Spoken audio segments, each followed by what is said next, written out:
মাওলানা মামুনুল হক আর আমি এক জায়গায় ছিলাম আপনাদের এই কাশিমপুরে 3টা বছর পাশাপাশি রুমে। ওনাকে প্রতিদিন এরাই মাঝে মাঝে আমারে বলতো, হামজা যদি বের হতে পারি জীবনে কোনো কাফেরের জানাজা পড়াবো না, যাবো না।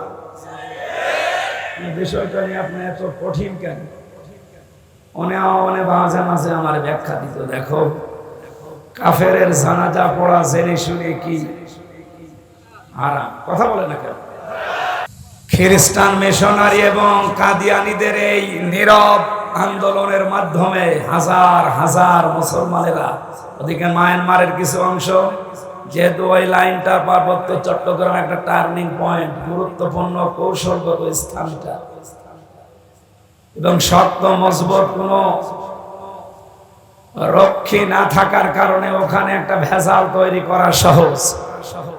পাহাড়ি এলাকা এবং সাগর এলাকা হওয়ার কারণে মায়ানমার যেহেতু অত উন্নত না, বাংলাদেশ আমরা অত উন্নত না, এই দুই দেশটা থেকে কিছু কিছু জায়গা নিয়ে ওরা যদি একটা গণভোটের মাধ্যমে স্বাধীন খ্রিস্টান রাষ্ট্র ঘোষণা করে ওখানে এয়ারবেস যেহেতু বানানোর চেষ্টায় আছে, কাকে মারবেন আপনি এয়ারবেস তৈরি করে? তার মানে এখানে গোপন কোন ষড়যন্ত্র হচ্ছে। এই সব নিয়ে আমাদের মাথা খারাপ হয়ে যায়। আর ও নবী কয় বছরে নবী হয়েছে এই নিয়ে আজ ফতোয়াবাজি করি, অন্ধকার। তাহলে ওটা যদি মুসলমান থাকতো তার কথা মানতাম, ও তো কাফের হয়ে গেছে।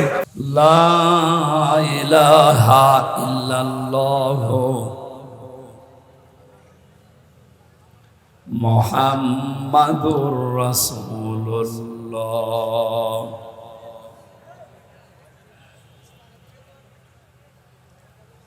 কোরআন আপনাকে আমি দিয়েছি এই কারণে, এটা জীবিত মানুষদের সামনে আপনি ব্যাখ্যা বিশ্লেষণ তাফসীর করে করে শোনাবেন।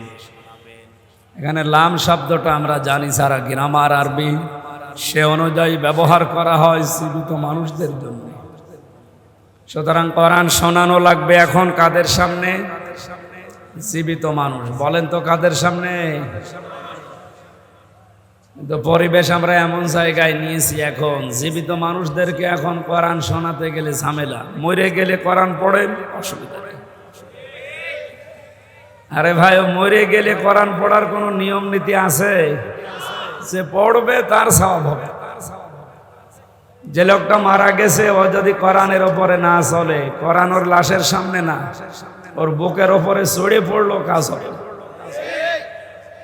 আমরা কোরআনে কারিমের আয়াত থেকে 2টা তথ্য পেলাম। 1 নম্বরে কোরআন শোনাতে হবে জীবিত মানুষদেরকে, ব্যাখ্যা বিশ্লেষণ করি। নবীজি এখন বেঁচে থাকলে এই গাজীপুরের কাশিমপুরের এই রাস্তা দিয়ে যদি হেঁটে যেতেন, উনি যদি এই মঞ্চে বসে বলতেন, গাজীপুরবাসী আসো, কোরআনে কারিম আল্লাহ আমাকে যেটা দিয়েছে আমি ব্যাখ্যা করে তোমাদেরকে শোনাই, আপনারা বসতেন না?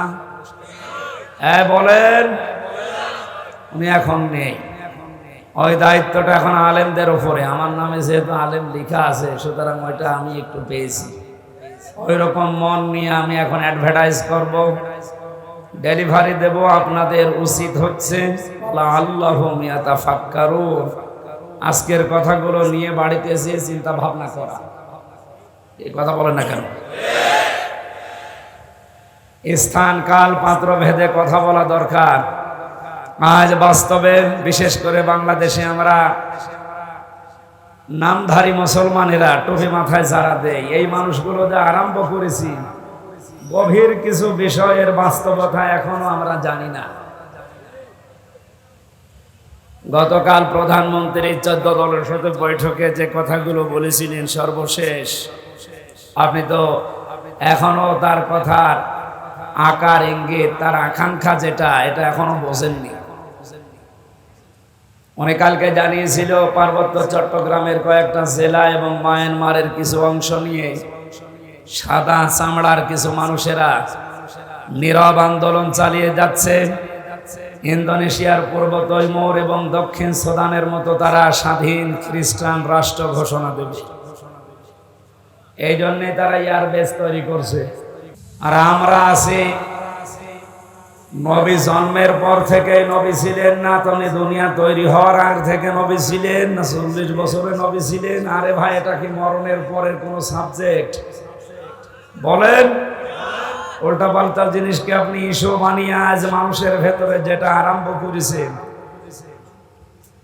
যেদিনে স্বাধীন দেশটা টুকরা টুকরা হয়ে খণ্ড বিখণ্ড হয়ে স্বাধীনতা হারিয়ে ফেলবেন, ওরা যদি সত্যি সত্যি প্রধানমন্ত্রীর এই আকাঙ্ক্ষা বা আশঙ্কা যেটা, এটা যদি সত্যে পরিণত করতে পারে, আর করবে, তার প্রমাণ পর্ব তৈমুরার দক্ষিণ সুদান, কিছুদিন আগের কথা। ওরা এইভাবে করেই কাজ করে। গণভোট দিয়ে 228টা রাষ্ট্র পৃথিবীতে, এখন আমরা মাত্র 57টা। কয়টা? আমরা মুসলিম রাষ্ট্র তামাম দুনিয়া মিলে মাত্র 57টা, আর বাকিগুলো সব ওই লাইনে। মনে করছেন না সব তো খ্রিস্টান না, হিন্দু আছে, বৌদ্ধ আছে, ইহুদি আছে, মাজুসি আছে, কে বলেছে? ও সবই এক। আল্লাহ তাআলা জানিয়েছেন, ইয়া আইয়ুহাল্লাযীনা আমানু লা তাত্তাখিযুল ইয়াহুদা ওয়ান নাসারা আউলিয়া বা'দুহুম আউলিয়াউ বা'দ। ঈমানদারেরা কখনো ইহুদি খ্রিস্টানদেরকে বন্ধুরূপে গ্রহণ করবা না, কারণ এরা একে অপরের বন্ধু। তার মানে 200 কোটি মুসলমান বাদ দিলে 650 কোটির উপরে মানুষ এখনো থাকে। ওরা বাকি জাতিতে যাই হোক, সব কিন্তু রসুনের পেছনের মতো এক। মুসলমান টাইট করার জন্য সব এক। এই জন্য ওনার এই আশঙ্কাকে যদি সত্যি সত্যি এই সাদা চামড়ার লোকেরা বাস্তবে রূপ দিয়ে ফেলে, আর রূপ দেবে। 17 সালে মাত্র এই বান্দরবন এলাকা, পার্বত্য এলাকাতে মাত্র 224টা গির্জা ছিল। এই 6-7 বছরের ব্যবধানে এখন গির্জার সংখ্যা 444টা। আপনি টের পাচ্ছেন কোথায় যাচ্ছে? খ্রিস্টান মিশনারি এবং কাদিয়ানীদের এই নীরব আন্দোলনের মাধ্যমে হাজার হাজার মুসলমানেরা, ওদিকে মায়ানমারের কিছু অংশ, যেহেতু ওই লাইনটা পার্বত্য চট্টগ্রাম একটা টার্নিং পয়েন্ট, গুরুত্বপূর্ণ কৌশলগত স্থানটা, এবং শক্ত মজবুত কোনো রক্ষী না থাকার কারণে ওখানে একটা ভেজাল তৈরি করা সহজ। পাহাড়ি এলাকা এবং সাগর এলাকা হওয়ার কারণে মায়ানমার যেহেতু অত উন্নত না, বাংলাদেশ আমরা অত উন্নত না, এই দুই দেশটা থেকে কিছু কিছু জায়গা নিয়ে ওরা যদি একটা গণভোটের মাধ্যমে স্বাধীন খ্রিস্টান রাষ্ট্র ঘোষণা করে ওখানে এয়ারবেস যেহেতু বানানোর চেষ্টায় আছে, কাকে মারবেন আপনি এয়ারবেস তৈরি করে? তার মানে এখানে গোপন কোনো ষড়যন্ত্র হচ্ছে। এই সব নিয়ে আমাদের মাথা খারাপ হয়ে যায়। আর ও নবী কয় বছরে নবী হয়েছে, এই নিয়ে আজ ফতোয়াবাজি করি অন্ধকার। তাহলে ওটা যদি মুসলমান থাকতো তার কথা মানতাম, ও তো কাফের হয়ে গেছে। সূরা আনআমের 50 নম্বর আয়াত, সূরা হুদের 31 নম্বর আয়াত। আমি দলিলগুলো লম্বা করে বলতে পারছি না, খুব তাড়াতাড়ি তাফসিরে যাব। এই দুইটা আয়াত অনুযায়ী এদেশে আজ হাজারো মানুষ এই কথা যারা বলে আল্লাহর ধন রাসূলুল্লাহকে দিয়ে আল্লাহ গায়েব হয়ে গেছে, বিশ্বাস করে কেউ যদি মন থেকে কথা বলে ও কাফের। কাফেরের জানাজা পড়া জায়েজ আছে? বলেন।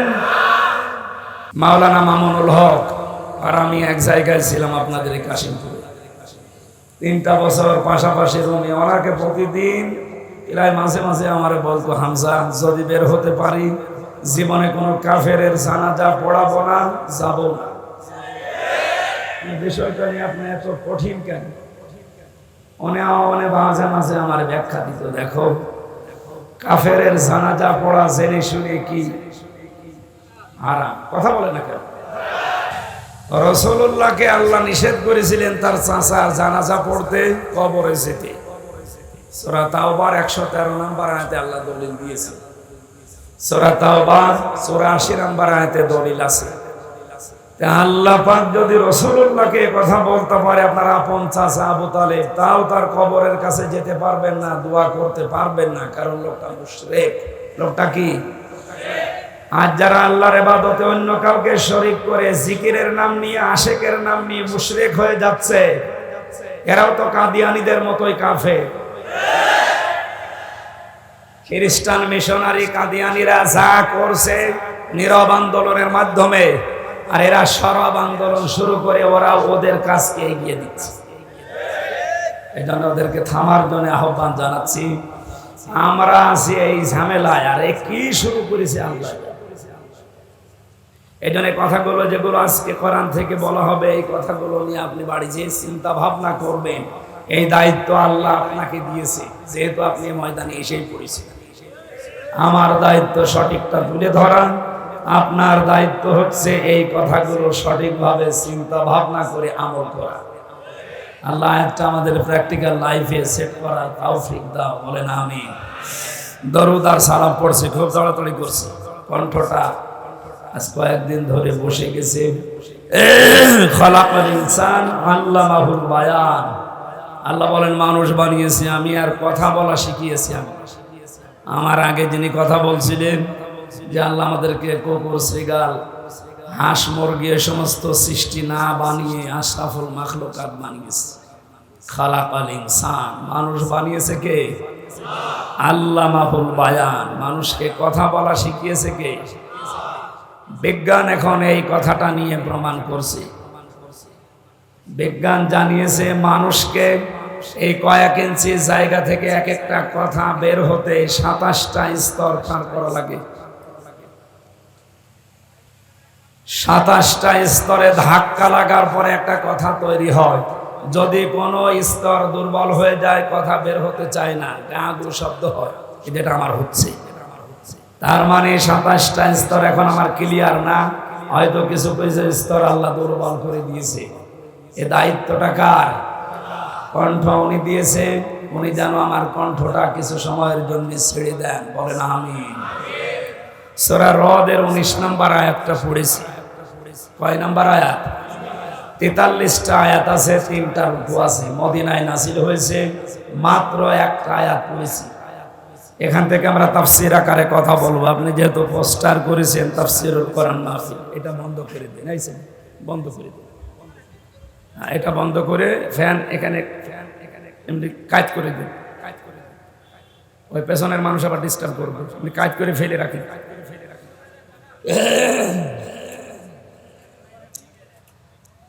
আমার ভাইরা, কোরআনে কারীম থেকে কথা শুনতে হলে আমি এর আগে বহু তাফসীর মাহফিলে বলেছি 5টা বিষয় খেয়াল করা লাগে। কয়টা? এটা যেহেতু ওয়াজ মাহফিল না, ইসালে সওয়াব না, মিলাদ মাহফিল না, ওরস শরীফ না, নওরস শরীফ না, খসরস শরীফ না, এটা তাফসীর মাহফিল। আর তাফসীর করেন সরাসরি রাসূলুল্লাহ। রাসূলুল্লাহ এখন নেই, ওই দায়িত্ব এখন রাসূলের ওয়ারিসদের। সুতরাং মেম্বারটা অনেক দামি জায়গা, এটা বড় আমানত। এই আমানতটা যদিও আজ অনেকে উল্টা পাল্টা করে নাচানাচি করে নষ্ট করে ফেলেছে, আমরা এটা নষ্ট হতে দিতে চাই না। যতটুকু পারি হক আদায় করে এখান থেকে কথাগুলো ডেলিভারি দিতে চাই ইনশাআল্লাহ। কণ্ঠটা আল্লাহ তোমার কাছে আমি ভিক্ষা চাচ্ছি, একটু ছেড়ে দাও, জবান খুলে পড়েন। আউযু বিল্লাহি মিনাশ বিসমিল্লাহির রহমানির রহিম।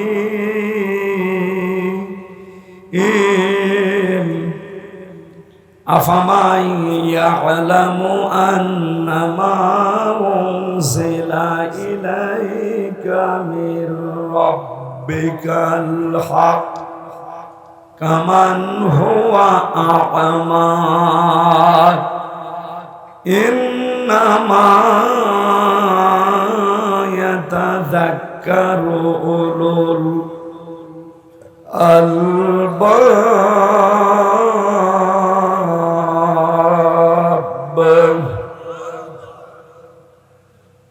একটা আয়াতের ভেতরে যত কথা আল্লাহ লুকিয়ে রেখেছে আপনি একটু খেয়াল করে শুনেন। এই আয়াতে আপনাকে আজকে জান্নাতের পথ দেখিয়ে দিতে সক্ষম ইনশাআল্লাহ। আল্লাহ পাক বলেন, হে নবী, আপনার প্রভু আপনার উপরে যেটা নাযিল করেছে, যারা এটা বিশ্বাস করে আর যারা বিশ্বাস করে না, এর প্রতি অন্ধ আচরণ করে, তারা কি কখনো সমান হতে পারে? শুধুমাত্র বুদ্ধিমান যারা, এই মানুষগুলো আল্লাহর উপদেশ গ্রহণ করে থাকে। এখন থেকে আমরা 24 নম্বর আয়াত পর্যন্ত এই 5টা আয়াতে আল্লাহর যে উপদেশগুলো আছে, যারা বুদ্ধিমান আমরা, এরপরে আছে নির্বুদ্ধিমান যারা, তাদের কথা আছে, ওগুলো আমাদের দরকার নেই। আমরা বুদ্ধিমান হতে চাই আল্লাহর ভাষায়। কি হতে চাই? আল্লাহর কোরআন থেকে এই 5 আয়াতের তাফসীর শোনার মাধ্যমে আমরা যেন বুদ্ধিমান হয়ে ময়দান থেকে বিদায় নিতে পারি। বলেন আমিন। বুদ্ধিমান কারা? বেশি দিন ক্ষমতায় আছে যারা, বিভিন্ন কায়দা করে তারা, টাকা পয়সার মালিক যারা, বৈধ অবৈধ দেখা দেখি নেই তারা। বলেন, এরা তো বুদ্ধিমান নয়। এদের জন্য ভয়ঙ্কর কথা কোরআনে কারিমের সূরা মারিজের 19 নম্বর আয়াতে আল্লাহ দিয়েছে। আল্লাহ রাব্বুল আলামিন বলেন, কাল্লা ইন্নাহা লাযা, কখনোই না, অবশ্যই তাকে আমি লাযা নামক জাহান্নামের দরজা দিয়ে প্রবেশ করাবো। নাযাআতাল লিশাওয়া, যে ঘরে প্রবেশ করার সঙ্গে সঙ্গে চামড়া খসে চলে যাবে। গাজীপুরবাসী, আপনাদের জেলায় সর্বমোট 5টা কারাগার সরকার বানিয়েছে। সরকারি একটা আপনাদের জেলায়, আর ওখানে কেন্দ্রীয় 4টা। এখানে শাস্তির ব্যবস্থা আছে বিভিন্ন অপরাধের জন্য। ভেতরে আমরা দেখেছি এমন কোন ঘর আমি পাইনি এই 4টা কারাগারে যেখানে গেলেই মানুষের চামড়া খসে যায়, না নেই। রিমান্ডে যে 10 দিন ছিলাম, ওখানেও আমি এমন এমন ভয়ঙ্কর জায়গায় আমাকে নিয়েছে, মাটির নিচের ঘরে, গেলেই চামড়া খসে যায়, এমন জায়গা আমি পাইনি। হ্যাঁ, নখ তুলে নেয়, এগুলো আমি জিনিসপত্র দেখেছি, মেশিন পত্র, যে হুজুরে যে এগুলো দিয়ে আমরা নখ তুলি। আপনার না, আপনাকে আমরা দেখাচ্ছি। এগুলো তুলি তাদের যারা অস্ত্র মামলায় ধরা পড়ে, যারা মার্ডার মামলায়, তাদের আমরা এগুলো তুলে নিই। তার মানে আমাকে জিনিসপত্র দেখিয়ে যেটা বলতে বলবে ওইটা যেন আমি বলি। 10 দিন আর এদিকে 3 বছর প্রায়, সব মিলে বলেন আমার চামড়া কোনো জায়গা থেকে খুশিছে? বলেন না কেন? আল্লাহর বাণী কি শুনলেন? নাযাআতাল লিশাওয়া, শুধু শোনা পর্যন্ত শেষ। এটা বাস্তবে নিয়ে জানতো কত কঠিন বিষয়টা। বাংলাদেশ না, এশিয়া মহাদেশের ভেতরে সবচাইতে বড় কঠিন এবং ভয়ঙ্কর জেলখানার নাম এই কাশিমপুরের হাই সিকিউরিটি 4 নাম্বারটা। এর ভেতরে শতাব্দী বিল্ডিং আছে, সবচাইতে বড় মারাত্মক জায়গা এটা। 24 ঘন্টা তালা লাগিয়ে রাখে। এত কঠিন জায়গায় থাকার পরও আমাদের চামড়া ওঠে না। খাবার দাবার সমস্যা ছিল, ঠিক আছে। এবার বলেন, আল্লাহ যে বর্ণনা দিলেন, যে ঘরের কথা বললেন, কিভাবে আল্লাহ বানিয়েছেন যে সেখানে গেলে আগে চামড়া খসে যায়? তার মানে ওখানে এরকম মেশিন পত্র লাগানো আছে। কথা বলেন, এই ভয়ঙ্কর জায়গায় আল্লাহ প্রবেশ করাবেন কাদেরকে? 2টা গুণ যাদের ভেতরে দুনিয়াতে পাওয়া যাবে তাদেরকে আল্লাহ ওই দরজা দিয়ে প্রবেশ করাবে। জাহান্নামের লাযা, এই দরজার নাম। তাদউ মান আদবারা ওয়া তাওয়াল্লা ওয়া জামাআ ফাআওয়া। 1 নম্বরে যাদেরকে সত্যের দিকে আহ্বান করা হয়, সত্যকে সত্য জানার পরও যারা পৃষ্ঠ প্রদর্শন করে, মুখ ফিরিয়ে চলে যায়। আর বাংলাদেশে এই চরিত্রের মানুষ বেশি। শুধু আহ্বান করা না, চোখে আঙ্গুল দিয়ে অনেকে দেখিয়ে দেওয়া হচ্ছে। এর পরেও শুধু আমার বাবার মুরিদ না, আমার দলের লোক না, এই জন্য হামজারে মানে না। এক কথা বলছে না। লাযা নামক দরজা দিয়ে প্রবেশ করিয়ে চামড়া খসাবে আল্লাহ প্রথম কাদের? যাদেরকে সত্যের দিকে ডাকা হয়। এটা জানার পরও যে মানুষগুলো মুখ ফিরিয়ে পৃষ্ঠ প্রদর্শন করে অহংকার করে চলে যায়, আপনি দেখেন এখানেও চরিত্রের মানুষ আছে। 2 নম্বরে জামাআ ফাআওয়া, যারা জমা করে মাল সম্পদ, আর এগুলো কি করে সংরক্ষণ করা যায় সে লাইন খোঁজে। দেশে সংরক্ষণের নিরাপত্তা পাচ্ছে না, এই জন্য বেগম পাড়া বানাচ্ছে। বেশি বলে ফেললাম? না না, বেশি বলিনি, অল্প হয়েছে। সুতরাং যারা মাল জমা করছেন, এখন মাল মানে অনেকে মনে করে মাল মানে যেটা মরে গেছে আবুল মাল, গত টার্মে যেটা ছিল আবুল কি ওটার নাম, ওটা তো মরেই গেছে, কামাল, লোটাস কামাল। মাল মানে কি লোটাস কামাল, আবুল মাল? কি মাল? না, মাল মানে শুধু টাকা।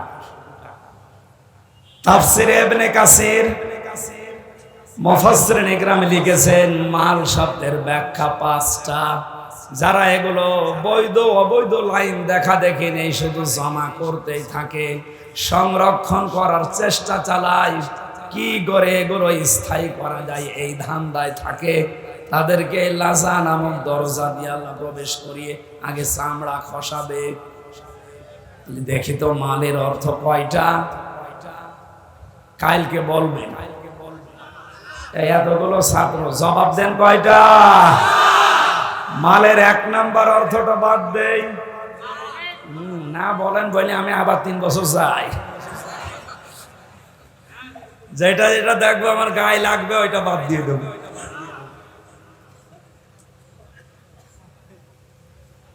মালের প্রথম অর্থই হচ্ছে চেয়ার। এই চেয়ার না, ক্ষমতার চেয়ার, কারণ এই চেয়ারের তো কোনো ক্ষমতা নেই। 1834 জনের চেয়ারের ক্ষমতা আছে। চেয়ার মানে যে এই চেয়ার নাকি, এই চেয়ারের কোনো ক্ষমতা আছে?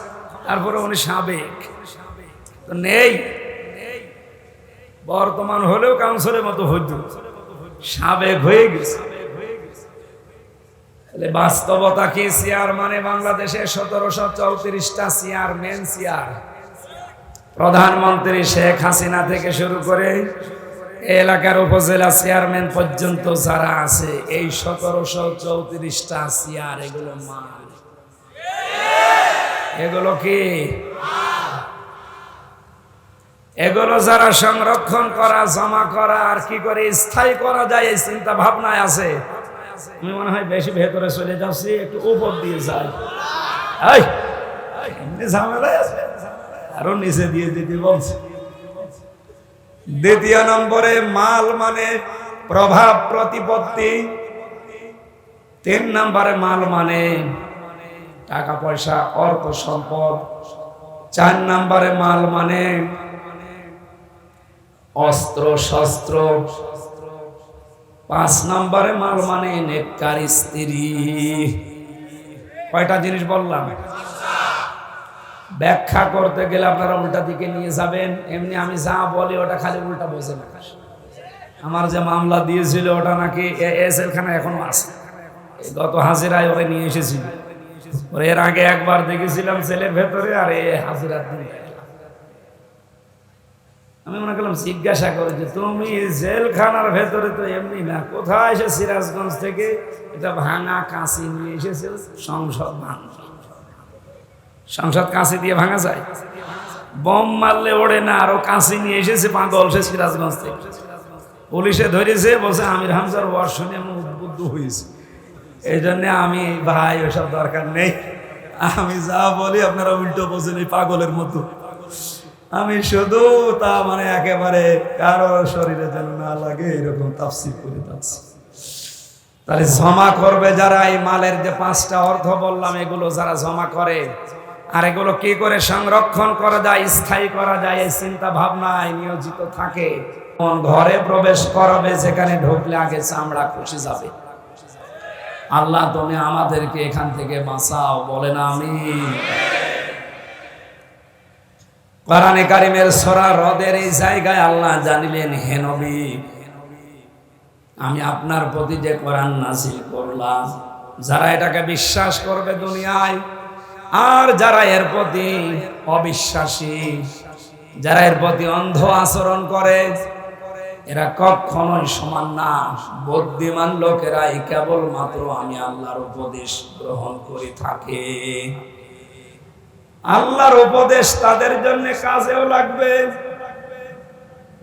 আল্লাহ পাক বলেন, ফাদাক্কির বিল কুরআনি মান ইয়াখাফু ওয়াঈদ।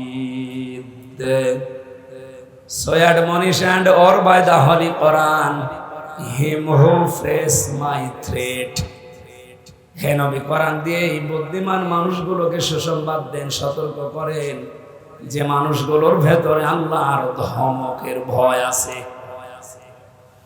আমরা যত বড়ই শরীরের অধিকার হই, যতদিন ক্ষমতায় থাকি না কেন, মুসলমান যারা দাবি করছি, অবশ্যই আমাদের ভেতরে আল্লাহর ধমকের ভয় আছে। এক কথা বলেন। এই জন্য আমরা যেহেতু বুদ্ধিমান, আল্লাহর ধমককে আমরা ভয় করি, তার উপদেশ আমাদের কাছে আসবে। আল্লাহ এবার উপদেশ আরম্ভ করছেন। আল্লাহ রাব্বুল আলামিন বলেন, বুদ্ধিমান বিবেক সম্পন্ন মানুষ কারা জানো? যাদের ভেতরে এই গুণগুলো দুনিয়াতে দেখতে পাবে, তারা এই দুনিয়ায় আমি আল্লাহর ভাষায় বুদ্ধিমান। আল্লাযীনা ইউফুনা বিআহদিল্লাহ ওয়া লা ইয়ানকুদুনাল মিসাক। দুইটা কথা পেলাম এই আয়াতে, আপনি নিজের সাথে সব সময় মিলাবেন। এক নম্বরে যারা আল্লাহকে প্রদত্ত অঙ্গীকার রক্ষা করে, দুই নম্বরে প্রতিজ্ঞা করার পরে যারা ভঙ্গ করে না। এবার আসেন তো এই দুইটা শব্দ নিয়ে আমাদের বাস্তব জীবনে যায়। আল্লাহর সাথে দেওয়া অঙ্গীকার যারা দুনিয়াতে রক্ষা করতে পারবে, আল্লাহর সাথে অঙ্গীকার আমাদের কয়টা? বলেন বলেন।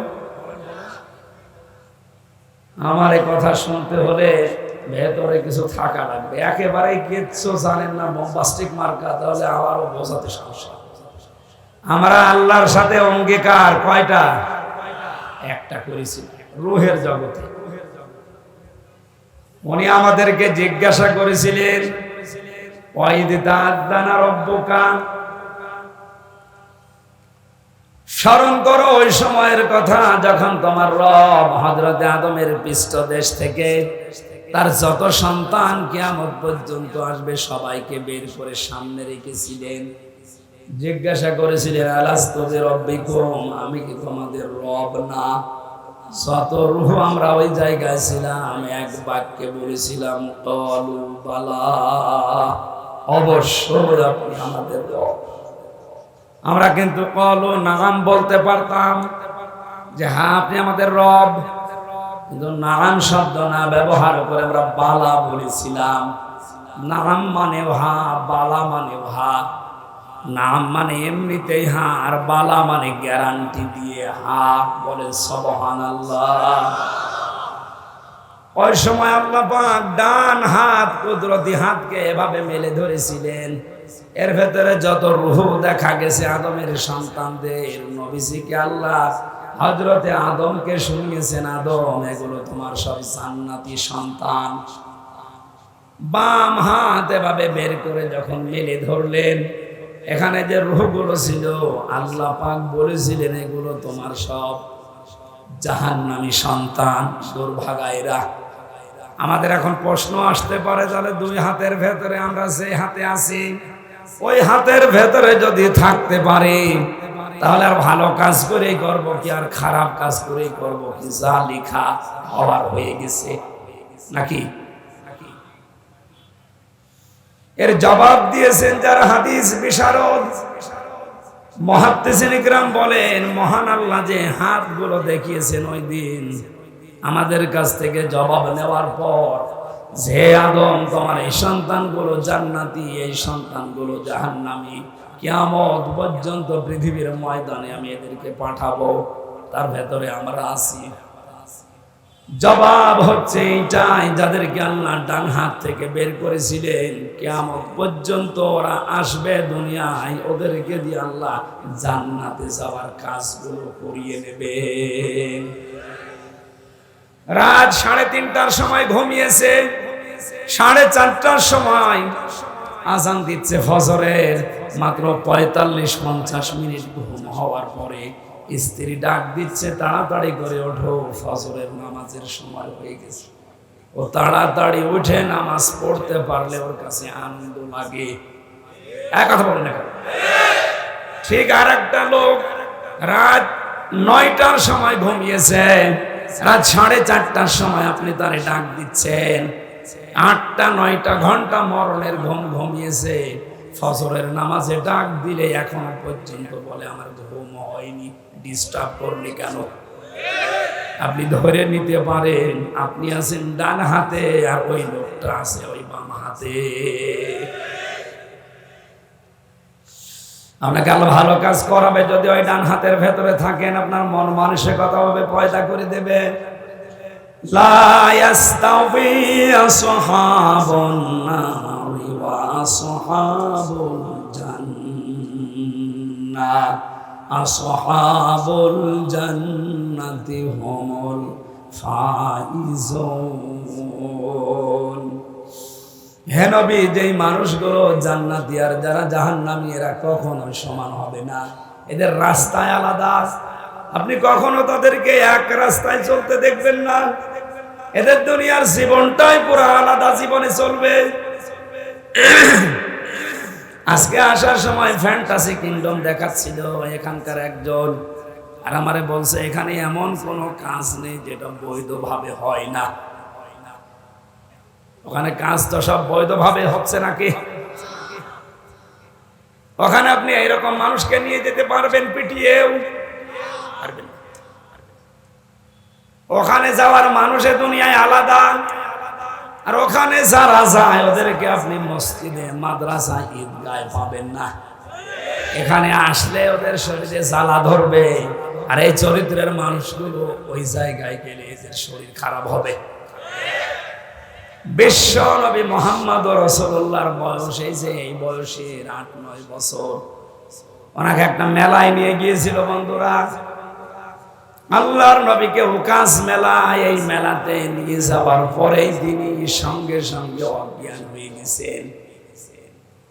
ওখানে যে ঘুম তিনি দিয়েছেন, ঘুমের ভেতরে তার পুরা রাত চলে গেছে।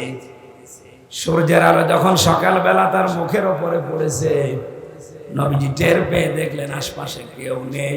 ওরা গান বাজনা, মেলা যা করার আনন্দ ফুর্তি করে সবাই বিদায় নিয়ে চলে গেছে। পুরাটা সময় বিশ্ব নবীকে আল্লাহ জাহান্নামী কাজ থেকে বাঁচিয়ে রেখেছে। আপনি যদি সত্যি হযরতে আদম আলাইহিস সালামের সন্তানদের আল্লাহর ডান হাতের ভেতরে পড়ে যান, এমন ভালো ভালো কাজের আঞ্জাম আপনাকে মরণের আগ পর্যন্ত আল্লাহ দেওয়াতেই থাকবে। হ্যাঁ, এখানে কিছু নিয়ম নীতি আছে। আপনাকে ভালো ভালো কাজ পাওয়ার পরে শুকরিয়া আদায় করা লাগবে আল্লাহ। লাইন শাকারতুম লাযিদান্নাকুম ওয়া লাইন কাফারতুম ইন্না আযাবি লাশাদীদ। যদি আমার নিয়ামতের শুকরিয়া আদায় করো, আমি আল্লাহ এটা বাড়িয়ে দেব। নিয়ামতের শুকরিয়া আদায় আমরা বাংলাদেশের মানুষ একটা বুঝি, কি সেটা? টোটে পর্যন্ত খাবারের পর একটা ঢেকর তুলে বলে আলহামদুলিল্লাহ, হয়ে গেল। কেউ যদি কোনো নিয়ামত পাওয়ার পরে শুকরিয়া আদায় করে, ওকে 3টা বিষয় লক্ষ্য রাখা লাগবে।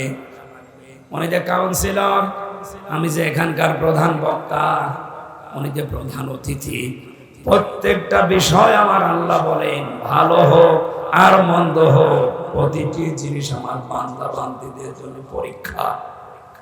সূরা ফজরের ভেতরে আল্লাহ এই তথ্যগুলো দিয়েছেন। ফাম্মাল ইনসানু ইযা মাবতালাহু রাব্বুহু ফাকরামাহু ওয়া না'মাহু ফায়াকুলু রাব্বি আকরামান। وَأَمَّا إِذَا مَا ابْتَلَاهُ رَبُّهُ فَقَدَرَ عَلَيْهِ رِزْقَهُ فَيَقُولُ رَبِّي أَهَانَنِ। আমি মানুষকে ভালো কোনো কিছু দিয়েও পরীক্ষা করি, নিয়ামত গুলো দিয়েও তাকে পরীক্ষা করি, নিয়ামত কেড়ে নিয়ে অসম্মানিত করেও আমি তাকে পরীক্ষা করি। সুতরাং আজ যারা ক্ষমতায় আছেন, এটা আপনার পরীক্ষার বিষয়। অবতাগি ফীমা আতাকাল্লাহু দারাল আখিরাহ, আপনাদের উচিত হবে ক্ষমতাটা আল্লাহর দ্বীনের, ইসলামের, মানবতার পক্ষে কাজে লাগিয়ে আখিরাতের ঘর নিজের জন্য তৈরি করে নেওয়া। আপনি আল্লাহর ভাষায় বুদ্ধিমান হবেন। অথচ ক্ষমতা পেয়ে মানে কি আজ আখিরাতের ঘরের পরিবর্তে জাহান্নাম তৈরি করে রাখছে। আমি আল্লাহর সাথে অঙ্গীকারের বিষয় বোঝাচ্ছিলাম।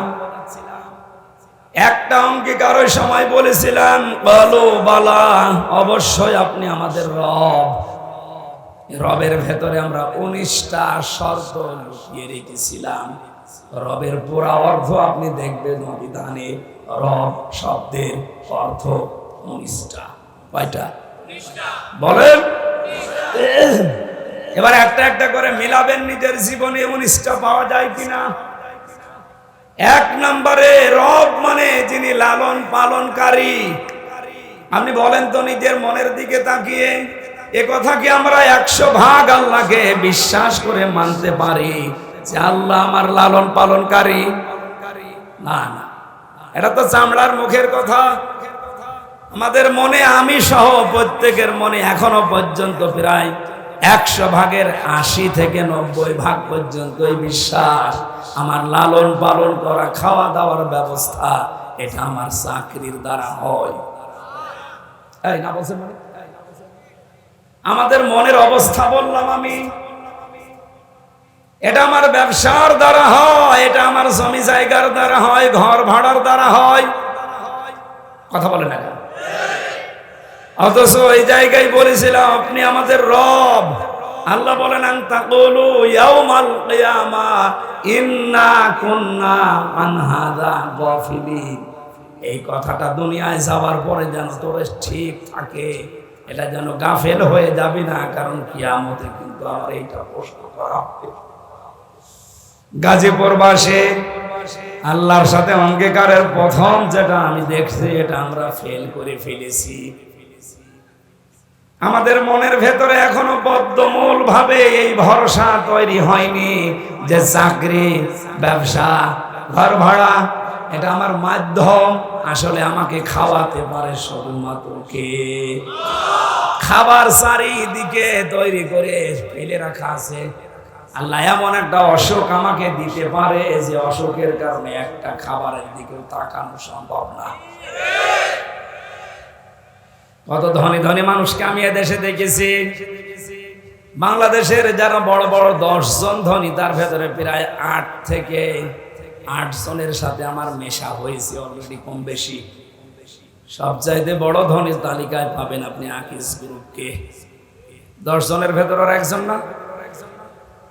ওদের সাথে তো কয়েক বছরে জেলে যাওয়া, 3 বছরের আগে ওদের সাথেই তো ছিলাম। বাস্তবে দেখেছি ওদের যে টাকা পয়সা, অর্থ সম্পদ, এদেশের সরকার তাদেরকে দেশে জমি কিনতে নিষেধ করে দিয়েছে, যে তোরা যদি আর জমি কেনা আরম্ভ করিস, এদেশের অনেকের ঘর থাকবে না। একদিন আগে ওনার একটা ছেলে জেলে যাওয়ার আগে মারা গিয়েছিল, শেখ আব্দুল মুমিন। এই লোকটা চামড়ার ব্যবসায়ী, জুতা তৈরি করে, চামড়ার ব্যাগ তৈরি করে, বিভিন্ন ব্যবসা আছে ওনার। এত মেধা নিয়ে চলতো লোকটা, খুব বড় লম্বা চওড়া না, একটু বাটালো, কালো দেখতে, চেহারা ভালো না। কি আল্লাহ এমন দিয়েছে, কোরিয়া থেকে লেখাপড়া করে এসে ওইটা কাজে লাগিয়ে বাংলাদেশের শীর্ষ ধনীদের ভেতরে একজন। খাবার খেতে পারতো না। বাংলাদেশের সবচাইতে বড় তাফসির মাহফিল দিত ওনার বাবার নামে, আকিস ফাউন্ডেশন খুলনা। 40-50 লক্ষ টাকা খরচ করে দিত। উদ্দেশ্য ওনার বাবা যেন কবরে শান্তি পায়। যারা আলোচক হয়েছে তো ওখানে আমি সহ, মৌলানা মিজানুর রহমান আজহারি, মৌলানা তারেক মনোয়ার ভাই সহ যারাই গিয়েছি, এই সিরাজগঞ্জের এখান থেকে মাছ কিনে নিয়ে যেত, টাটকা মাছ, আলেমদের খাওয়াবে, নিজে খেতে পারতো না। এই চাতে গলা উঠবে না ভাই।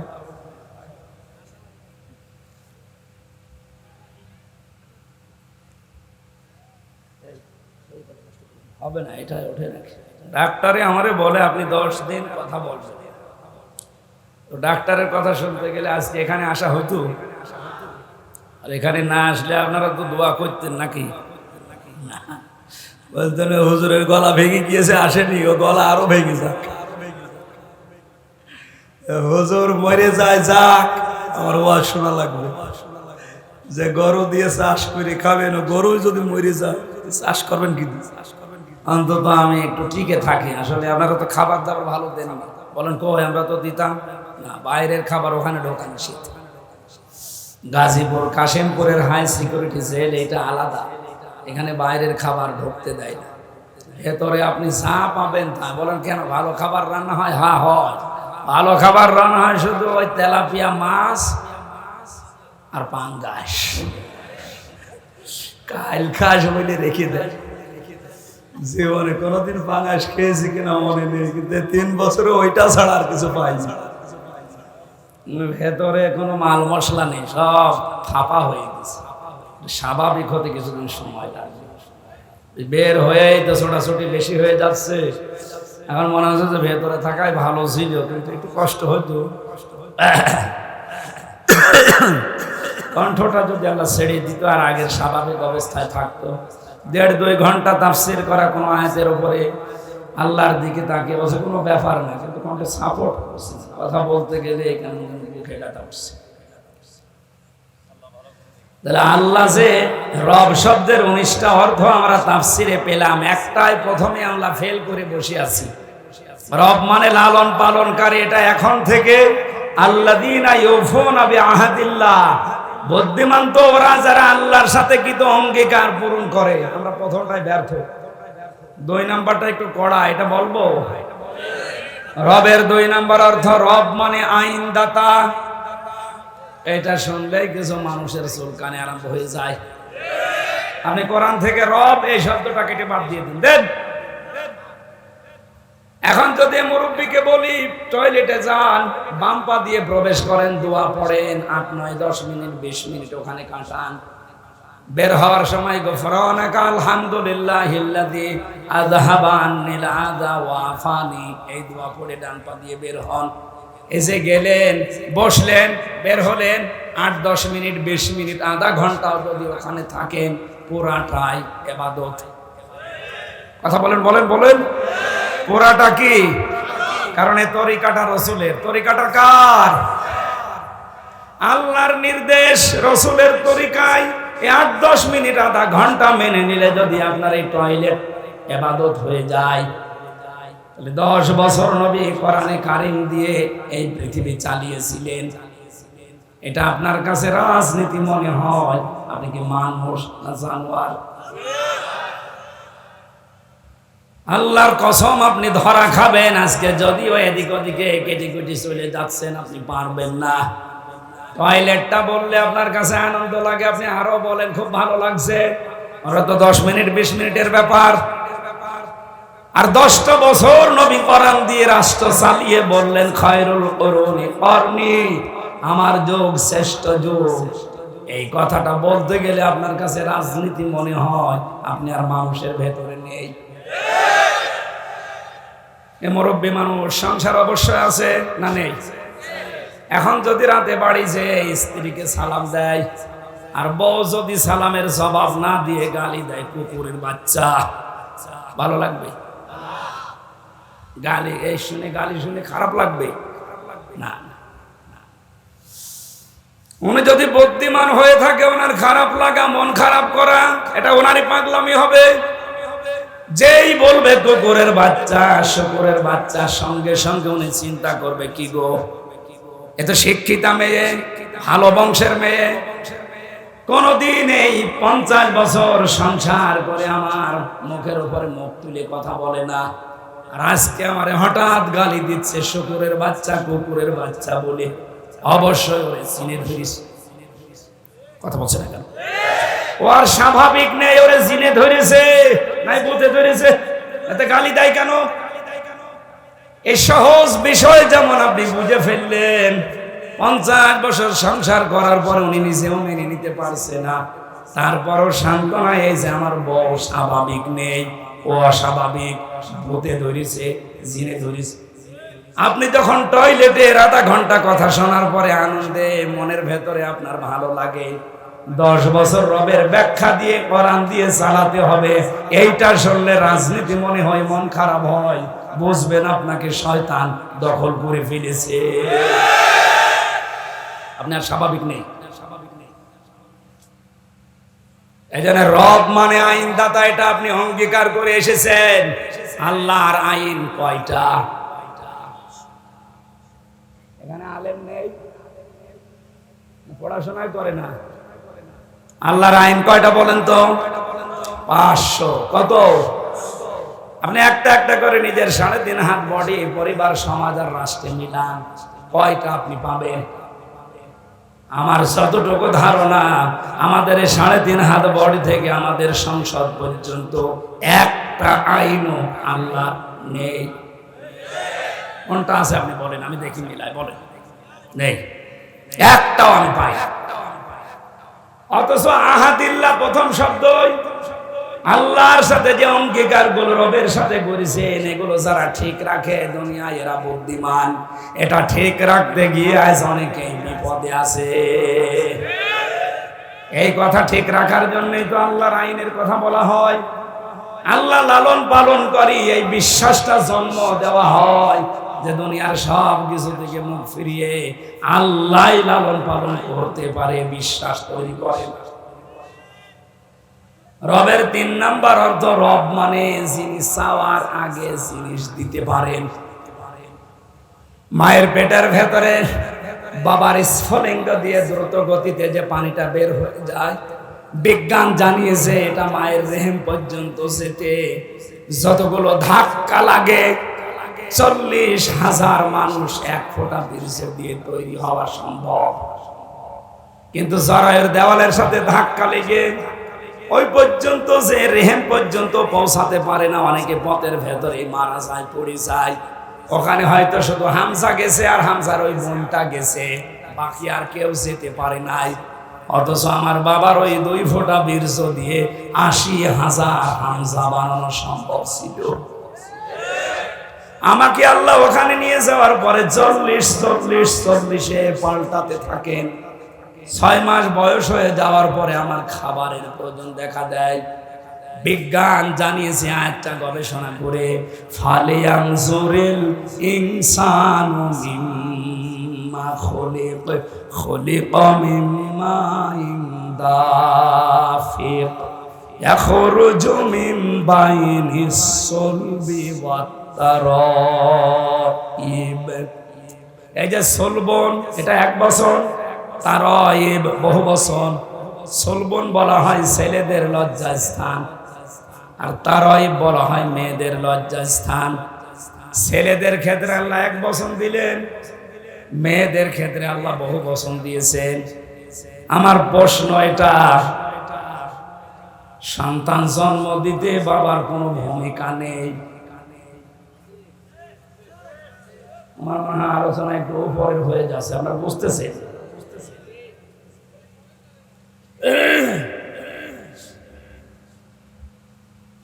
এখন যেগুলো আধুনিক তাফসীর পাওয়া যায়, যদি বাংলাতে পান কিনে নেবেন, দেখবেন বাবার এই নাপাক পানিটা দিয়ে মহান আল্লাহ মায়ের রেহেমের ভেতরে 4টা জিনিস তৈরি করে, চুল, রগ, হাড় আর পর্দা।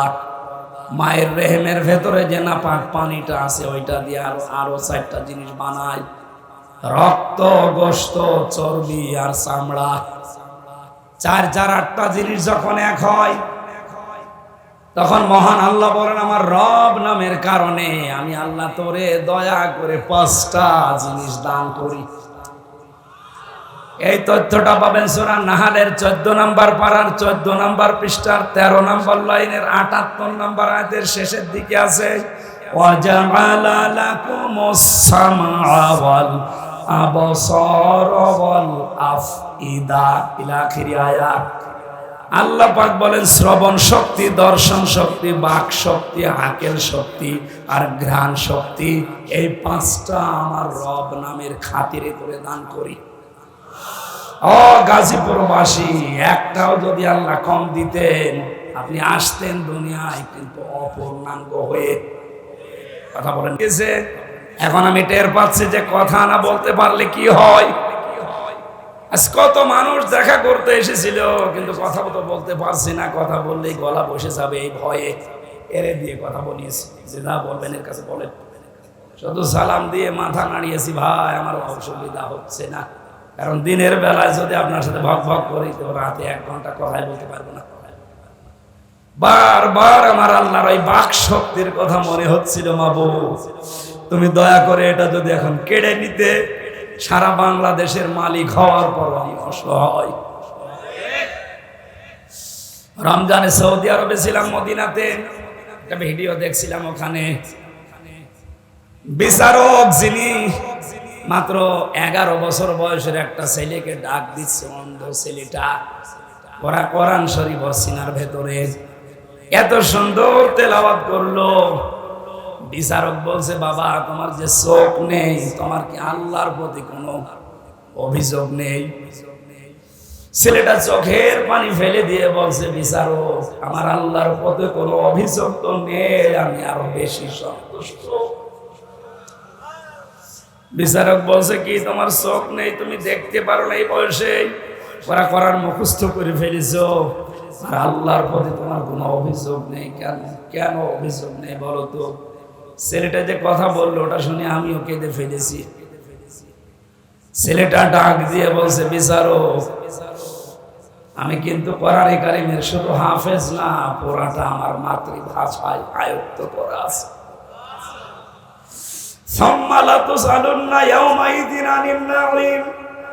কিয়ামতের দিন প্রতিটি জিনিস ধরে ধরে আল্লাহর কাছে হিসাব দেওয়া লাগবে।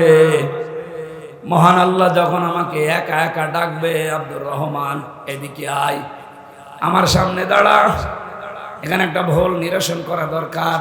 অনেক মানুষের ধারণা আছে যে কিয়ামতের দিন মনে হয় বিভিন্ন পীর সাহেবরা লক্ষ লক্ষ মানুষ নিয়ে আসবে, তাদের সামনে আমিও যাব।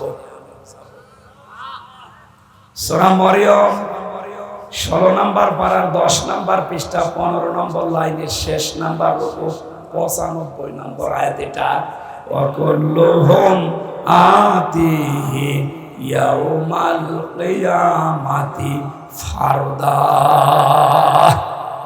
আল্লাহ পাক বলেন কিয়ামতে প্রতিটি মানুষকে আমি আল্লাহর সামনে দাঁড় করাবো, স্রেফ একা একা। কয়জন করি?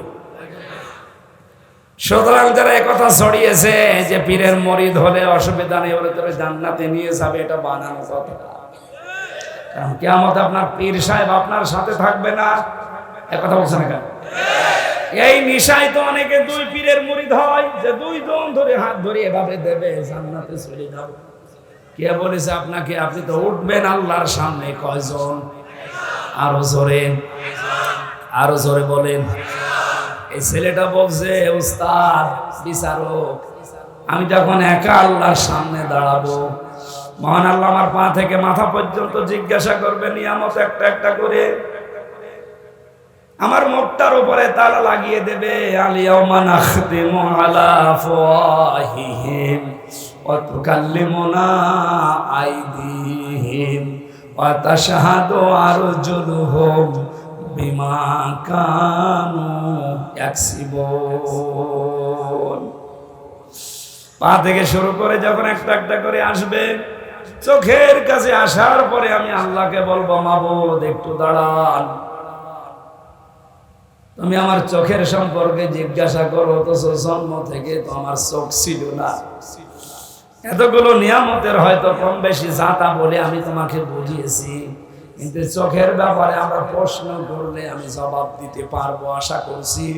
আল্লাহ তুমি আমাকে চোখই দাও, নিয়ে নিয়ামতের জবাব দেবো কি দিয়ে? যার যেটা থাকে না ওই লোকটা জানে যে কি নেই তার কাছে।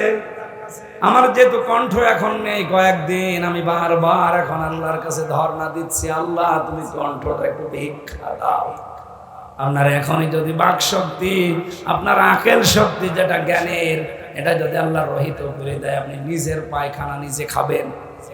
এক কথা বলছেন। আল্লাহ পাক বলেন এই রব নামের কারণে মায়ের পেটের ভেতরে আমি আরো 5টা জিনিস তোকে দেই। 8 আর 5 বলেন, এই 13টা জিনিস 6 মাসের পরে যখন এক হয়ে যায়, তখন আল্লাহ পাক বলেন ফেরেশতারা জিজ্ঞাসা করে একে কি বানাবো? আল্লাহ তুমি বলো, একে কি ছেলে বানাবো না মেয়ে বানাবো? ওয়াল্লাযী ইউসাউবিরুকুম ফিল আরহামি কাইফা ইয়াশা ইলা আখির আয়াত। তিনি সে আল্লাহ যিনি তোমাদের মায়ের পেটের ভেতরে, রেহেমের ভেতরে তোমাদের আকৃতি তৈরি করেন। সুতরাং ছেলে হবে না মেয়ে হবে এ সিদ্ধান্ত কার? আরো জোরে। মেয়ে হলে যারা বর প্রতি রাগ করে তারা বর উপরে রাগ না আল্লাহর উপরে। আল্লাহর সিদ্ধান্তের উপরে কেউ যদি রাগ দেখায় পরিমাণ আর থাকবে? এজন্য আশা করছে এই মূর্খতাকেও আর করবেন না। ওটা আপনার স্ত্রীর যদি হাত থাকতো, 2টা মেয়ে হওয়ার পরে জীবন ও আর একটা মেয়ে নিত না, ছেলেই হওয়াতো। যদিও শ্বশুর শাশুড়ির কারণে অনেক বৌমার প্রতি এই কারণে অত্যাচার হয়। আমার মনে করেন এখন 2টা মেয়ে, এখন যদি আর একটা হয়, স্বাভাবিকভাবে মানুষের সহজাত হিসাবে আমারও মন খারাপ হবে। কিন্তু না, এই মন খারাপ হওয়া থেকে আমি যদি 100 ভাগ মুক্ত হতে না পারি, আমার ইমানের ভেতরে ভেজাল আছে। কারণ এ দায়িত্ব তো আমার বোর না, এ দায়িত্ব আমারও না, এ দায়িত্ব কার? উনি যদি আমার মেয়ে দিয়ে শান্তি পায়, আমার কি দরকার ছেলের আশা করা? এতটুকু আশা করা যায়, রব্বি হাবলি মিনাস সালিহিন, আল্লাহ সন্তান চাই দাও, এটা যেন সুস্থ সবল এবং নেককার হয়। কথা বলেন না কেন? আজকে যাদের সন্তান খারাপ হয়ে যাচ্ছে, আমি সহ আজকে থেকে, আগে আমি করেছি এখনো করছি, প্রতিদিন অন্তত এই আয়াতটা একবার হলেও পড়বেন। সূরা ফুরকান, ওয়াল্লাযীনা ইয়াকুলুনা রব্বানা হাব লানা মিন আজওয়াজিনা ওয়া যুররিয়াতিনা কুররাতা আ'য়ুনিন ওয়াজআলনা লিল মুত্তাকিনা ইমামা। বিয়ে যারা করেননি এবং যারা করবেন, যাদের সন্তানাদি হচ্ছে হবে, এই আয়াতটার ভেতরে আল্লাহ গুরুত্বপূর্ণ 3টা জিনিস লুকিয়ে রেখেছেন। আল্লাহর কাছে মন থেকে মানুষ এ কথা বলে, আল্লাহ তুমি আমাকে বউ দাও। কি দাও? শুধু বউ না, আমাকে সন্তান দাও। আমার বউটা, আমার সন্তানটা যেমন এমন আচরণ করে, এমন চরিত্রের হয়, যাদের দেখলে আমার চোখ জুড়িয়ে যায়, তুমি আমাদেরকে ইমাম মুত্তাকি মানুষদের নেতা, ইমাম উত্তরাধিকারী বানিয়ে দাও। সরি বলেন আমিন। এই দোয়াটা যদি আমরা এখনো পর্যন্ত আমল আরম্ভ করি, সাহাবায়ে কেরামের জীবন থেকে এটা প্রতিষ্ঠিত, প্রমাণিত। আপনার সন্তান আমরা গ্যারান্টি দিতে পারি কোনোদিন মদ খেয়ে, বাবা খেয়ে আপনার সামনে আসবে না। আজকে থেকে আমি সহ যারা আসি, এই দোয়াটা পড়া প্রতিদিন একবার হলেও পড়া যাবে না? আল্লাহ আমাদেরকে আমল করার তৌফিক দাও। রবের যে 3 নাম্বার অর্থ, এটা আমাদের জীবনে মিলছে না। কোন জিনিস চাওয়ার আগেই যখন উনি দান করেন, খাবারের প্রয়োজন দেখা দেওয়ার পরে কোন ডাক্তার, ইঞ্জিনিয়ার, মা বাবা খাবার পৌঁছিয়ে দেয়নি। আল্লাহ পাক বলেন তোর মায়ের মাসিক অসুখ বন্ধ করে ওই খাবারটা তোরে খাওয়িয়েছি আমি। মুখ দিয়ে না খাওয়িয়ে আমি খাওয়িয়েছি তোর নাভি দিয়ে। মুখটা পবিত্র রেখেছি এই কারণে যেন মুখ দিয়ে বাবা খাওয়া না হয়, ডাল খাওয়া না হয়, মানুষের সম্পদ আত্মসাৎ করে খাওয়া না হয়। এই কথাগুলো পবিত্র জীবন তৈরি করার জন্য আমি মুখ দিয়ে নাপাক রক্তটা না দিয়ে নাভি দিয়ে দিলাম। কিন্তু যখন থেকে আমার এই বান্দায় এই মুখ দিয়ে নাপাক জিনিসগুলো প্রবেশ করায়, তখন আমি আল্লাহর আফসোস, আমার ফেরেশতারা আমারে প্রশ্ন করে, বিশ্বনবী মুহাম্মদ রাসূলুল্লাহকে যখন তার দুধমা হালিমা, এটা সিরাত ইবনে হিশামে পাবেন, মানে কোলে তুলে নেওয়ার পরে ডান স্তন দিয়েছিলেন, উনি পান করলেন, বাম স্তন দিলেন, উনি মুখ বের করে নিলেন। হযরতে হালিমা 3 বার মুখ লাগিয়েছে, নবীজি 3 বারই মুখ বের করে নিয়েছিলেন। চোখের ইশারা দিয়ে যেন বোঝাতে চাই, মা হালিমা জোর করেন কেন? ডান স্তন এটা আমার অধিকার ছিল, আমি পান করেছি। বাম স্তন এটা আমার অধিকার না, এটা আমার দুধ ভাই আছে। আমি জানি আপনার আর একটা ছেলে আছে, তার নাম আব্দুল্লাহ, এটা তো তার হক। আমি দুনিয়াতে ভাইয়ের হক নষ্ট করার জন্য আসি না, এসেছি ভাইয়ের হক ফিরিয়ে দেওয়ার জন্য। যে নবী মায়ের কোলে বসে ভাইয়ের হক ফিরিয়ে দেয়, সেই নবীর উম্মতেরা আজ ভাইয়ের জমি জাল দলিল করে কাশিমপুরে জেল খাটতেছে। মানুষের জমি জাল দলিল করে ফাঁকি দেওয়া মানুষের ছেলে নেই, কথা বলে না কেন? আমি ছিলাম প্রথমে 2 তলায়, আর জহির আর্মি নামে এক লোকে এখানে বাড়ি, এই গাজীপুরের পাশে কোথায় বোট বাজার, ওর বাড়ি চাঁদপুরে, এখানে ঘর জামায় থাকে। আমি নাম ধরে বলে দিলাম, ওরে যদি পান আমার কাছে নিয়ে আসবেন। ও বেটা, আমার ওই জমার নামাজ যখন পড়াতাম, আমি জমার দিন ও নামাজ পড়তে যেত, আমার পেছনে এই নামাজ পড়েছি 1 বছর। বের হয়ে চলে যাওয়ার সময় বলছে, হুজুর আপনার বাড়ির নাম্বার দেন, আমি আপনারা বের করে দেব। বিপদে পড়লে মানুষের দিক দ্বারা ঠিক থাকে না। আমার বাবার আর চাচার নাম্বার দিলাম, ও বের হয়ে কায়দা করে চাচার কাছ থেকে 60,000 টাকা নিয়েছে। বলছে আপনার ভাতিজারে আমি বের করে দেব 3 দিনের ভেতরে। আর আমার বাবা মতো গ্রাম্য মানুষ, গ্রাম্য মানুষ, তারা জীবনে কোনোদিন ফাঁড়িতেও যায়নি, থানা আর হাইকোর্ট তো দূরের কথা। যেই বলেছে আমি আর্মি, আমি ছিলাম ওনার সাথে, আমি খুব ভালোবাসি হুজুর রে, আপনি শুধু টাকা দেন, দেখেন কি করি। টাকা দিয়েছে আবেগে, 55,000 সঙ্গে সঙ্গে দিয়েই দিয়েছে। বলছে 5,000 থাক, আমি মোবাইলে নেব। বললা 3 দিন না, 3 মাস না, 3 বছর চলে গেল, ওরা খবর নেই। পরে আমি যোগাযোগ করেছি বাবার সাথে, চাচার সাথে, বলে ও কল দিলেই রাগ করে।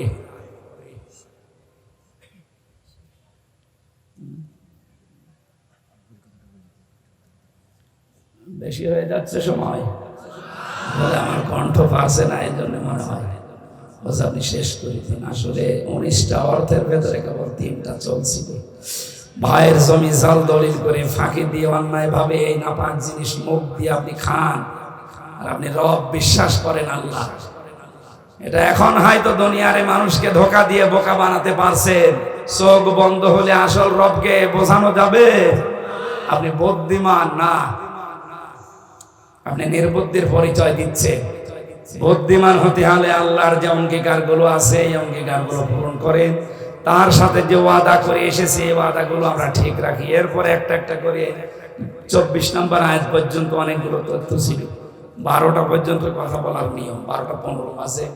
আমি জেলখানাতে যে 2টা বই একটু টাচ করেছিলাম, বাইরে এসে লিখেছি। দাম্পত্য জীবনে, পারিবারিক জীবনে মানুষের যে পরকীয়া প্রেম, এগুলো নিয়ে একটা বই লেখা আছে। এখানে আছে কিনা জানি, গাড়িতে আছে, ডান হাতে গাড়িতে আছে। নিয়ে মেয়েকে আগে পড়াবেন, নিজের বউকে পড়াবেন, মা, মেয়ে, বোন, ফুফু এদেরকে দেবেন। আশা করছি পারিবারিক জীবনের দাম্পত্য কলহ কাটবে ইনশাআল্লাহ। আল্লাহুম্মা আমিন। লা ইলাহা ইল্লা আনতা সুবহানাক ইন্নী কুনতু মিনাজ জালিমিন। এই মোনাজাতটা করে যান। রাত 12টা পার হয়ে তাহাজ্জুদের সময় চলছে। আমরা মুসাফির, অসুস্থ এবং মাজলুম অবস্থায় আছি। রব্বানা আতিনা ফিদ দুনিয়া হাসানা ওয়া ফিল আখিরাতি হাসানা ওয়া কিনা আযাবান নার। রব্বুল আলামিন বড় আশা নিয়ে তোমার এই বান্দা বান্দিগুলো এখানে এসেছিল। আল্লাহ তাআলা তোমাকে আমি বারবার বলছি আমার কণ্ঠটা তুমি ছেড়ে দাও, তোমার বান্দা বান্দীদেরকে কোরআনের কথাগুলো সহজ সরল ভাষায় বলার জন্য মেহেরবানি করে এখনো বলি, আল্লাহ তুমি আমার কণ্ঠটা ফিরিয়ে দাও, ভিক্ষা দাও। কোরআনের কথাগুলো এত সহজ সরল ভাষায় বলার চেষ্টা করি, মানুষও চেষ্টা করে বোঝার, কণ্ঠটা দরকার। মেহেরবানি করে তোমার হাতে আমার কণ্ঠ তুমি ছেড়ে দাও। মাহফিলের আয়োজন করতে গিয়ে